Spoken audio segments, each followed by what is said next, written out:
I've been cheering since I was in the 3rd grade, and after my first year of competitive cheerleading, I just never stopped from there. I cheered in middle school, cheered in high school, cheered competitively, and now cheering in college is a whole new ballgame. We train all year long for something called NCAA Nationals in Daytona, Florida, and we come up here for weeks at a time during the summer, and we have 2-a-days.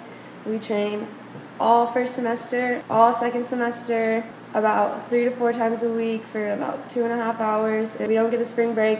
We call it Hell Week. We just work our butts off for Daytona. You need to really think on that second lift. You need to keep this foot connected to above your knee the whole time, because the second it drops down, the quicker it's going to come down and it's never going to work. We leave for Daytona around April 8th, and we're gone for a whole week. I think that the expectations this year are especially high. We got a new coach this year, threw in a new team this year, so I think that there's a lot of pressure on all of us. We have a competitor, Louisville, Kentucky, and every year it's either OSU, Louisville, OSU, Louisville. And usually, since we won last year, it's their turn, but we're not about to let that happen.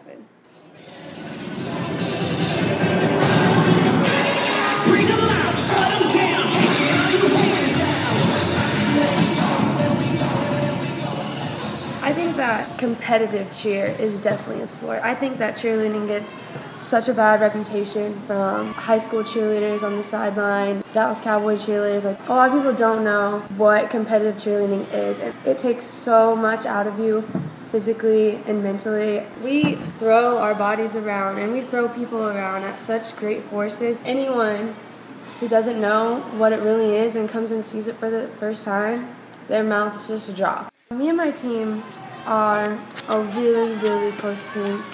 We're just constantly there encouraging each other and pushing each other, and that only brings us closer, and that's only going to help us out on the mat in Daytona.